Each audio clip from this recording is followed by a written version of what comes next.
प्रदेश अध्यक्ष के बाद अब नेता प्रतिपक्ष की बारी है। बीजेपी 2 अप्रैल को नेता प्रतिपक्ष के नाम का ऐलान करने की तैयारी में है। बीजेपी के प्रदेश प्रभारी से लेकर प्रदेश अध्यक्ष तक ने इसके संकेत दिए हैं। पार्टी ने रविवार को बीजेपी विधायक दल की बैठक बुलाई। माना जा रहा है पार्टी नेता प्रतिपक्ष के नाम की घोषणा कर सकती है।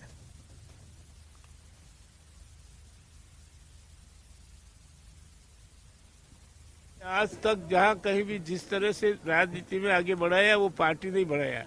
जहां भी पार्टी को चुनौती होती थी वहां मुझे लड़ने भेजते थे और मैं लड़ा, सफल रहा और सारे पद भी जो मुझे दिए मैंने कभी मांग के नहीं लिए। मैं आपको विश्वास दिलाता हूँ मेरी आज तक आपको एक दरख्वास्त नहीं मिलेगी कोई टिकट मांगने की या कोई पद मांगने की। पार्टी ने मुझे जितना उचित समझा, जैसा उचित समझा वैसा मुझे दिया और मैंने कर्तव्य निर्वहन किया।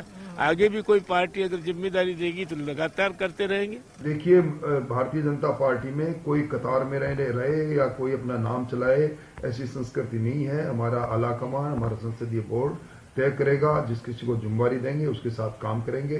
पहले गुलाब जी को जिम्मेदारी दी थी, उनके साथ काम किया। अगर और किसी को जिम्मेदारी देंगे तो उनके साथ। सारे ही विधायक उसमें आएंगे और उसमें कुछ विशेष बातों पर चर्चा होनी है तो संभव है उस पर नेता प्रतिपक्ष विषय पर भी चर्चा हो। तो ये अत्यंत आवश्यक बैठक और एक महत्वपूर्ण बैठक बुलाई गई है 2 अप्रैल 3 बजे दोपहर को प्रदेश कार्यालय जयपुर में। आज से सफर महंगा हो गया है। दिल्ली मुंबई एक्सप्रेसवे पर आज से आपका सफर महंगा होगा। दरअसल दिल्ली मुंबई एक्सप्रेसवे पर 5 से 10% टोल टैक्स में बढ़ोतरी की गई है जो आज से लागू हो रही है। राजधानी जयपुर से दिल्ली जाने के लिए भी भांडारेज इंटरचेंज का उपयोग करना पड़ता है। ऐसे में इस एक्सप्रेसवे पर अब आपको 5 से 10% अधिक देना होगा। दौसा से गुजर रहे राष्ट्रीय राजमार्ग संख्या 21 पर टोल टैक्स में कोई बढ़ोतरी नहीं हुई है। वहीं मनोहरपुर कोथुन नेशनल हाईवे के टोल टैक्स भी आज से 5 से 10% यहां दाम बढ़ गए। बहुत कुछ बदलने वाला है। स्कूलों में समय बदल गया है, अस्पताल का भी समय बदल गया है। उज्ज्वला के लाभार्थियों को 500 रुपए में सिलेंडर भी मिलने लगेगा, लेकिन कहीं पर भार भी बढ़ेगा और जेब खर्च भी ज्यादा होगा। हम खड़े हैं दिल्ली मुंबई एक्सप्रेसवे पर और यहां से गुजरने वाले वाहनों को अब ज्यादा पैसा देना पड़ेगा, यानी कि अब दिल्ली मुंबई एक्सप्रेसवे पर सफर करना महंगा हो गया है।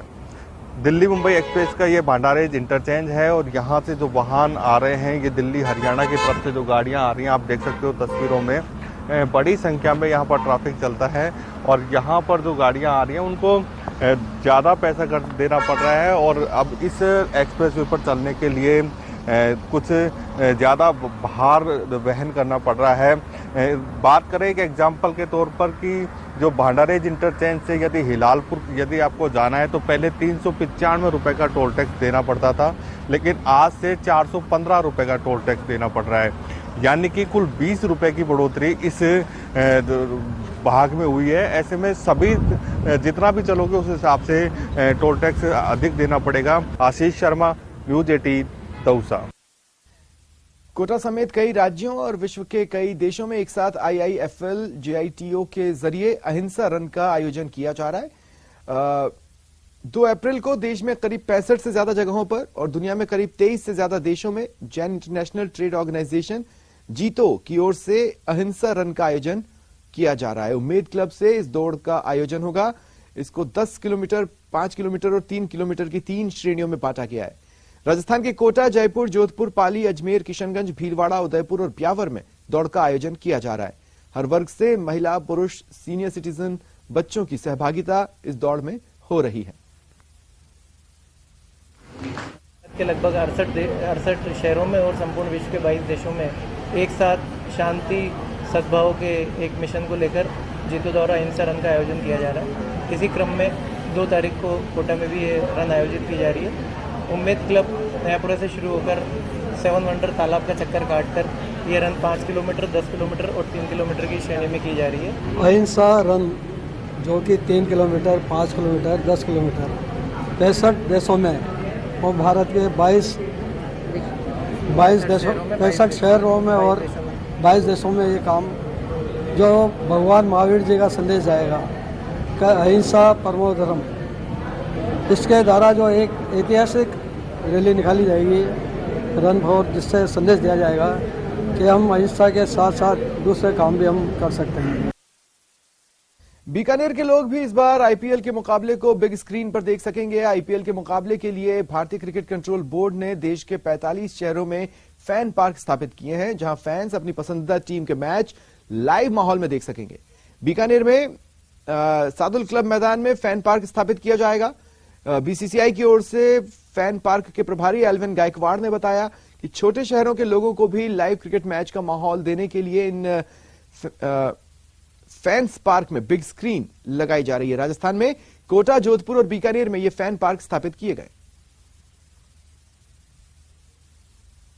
सिटीज में जैसे लोकल कम्युनिटी को उनके लोकल होम टीम है उनकी एक एक मैच दिखाई जाएगी। वो एक जैसे बीकानेर में 2 अप्रैल में राजस्थान की एक मैच होगी जो उनकी होम टीम होगी। तो ऐसे हर एक सिटीज में एक एक ऐसे होम टीम के मैचेस दिखाए जाएंगे। कैपेसिटी के हिसाब से करीब 10,000 लोग उसमें एंट्री ले सकते हैं और आराम से मैच का लुत्फ उठा सकते हैं। वहाँ बैठने की व्यवस्था भी है, खड़े रहने की भी व्यवस्था है, नीचे कारपेट भी बिछाई हुई है और कुर्सियां भी लगाई हुई हैं, सभी तरीके का इंतजाम।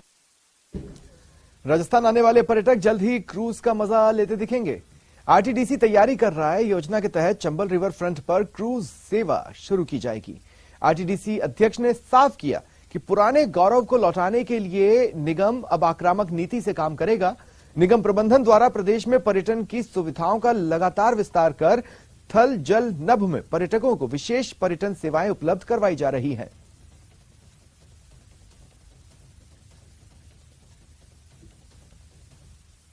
झुंझुनू जिले में मौसम के बदले मिजाज ने किसानों की उम्मीदों पर पानी फेर दिया। जिले में लगातार 2 दिन हुई बरसात से रबी और गेहूं की फसल को काफी नुकसान हुआ है। बेमौसम बारिश की मार से किसानों के सामने बड़ा संकट खड़ा हो गया है। किसानों का कहना है बारिश और ओलावृष्टि से गेहूं की फसल को काफी नुकसान हुआ। वहीं फसल में खराबी के बाद अब आने वाले समय में पशुओं के लिए भी चारे का संकट खड़ा होगा। वहीं प्रशासन ने गिरदावरी भी नहीं करवाई। किसानों ने जल्द ही गिरदावरी कराने की मांग की है। नुकसान हुआ है। 3-4 दिन से रिमझिम बारिश हो रही है। लावणी में लाग रहा, लावणी में क्या हो रहा है कि पूड़ी वे एकदम से खराब होगी, तूड़ो भी खराब हो रहा है, गेहूं भी कई गेहूं तो उग गया और दीवर लाग गई, बाल एकदम से खराब हो गई। पहले तो क्या हो कि सिरसुम पाड़ो मार गयो और गेहूं मोड़ा भी मार गया, तो बहुत ज्यादा खराब होती। फिलहाल इतना ही। नमस्कार।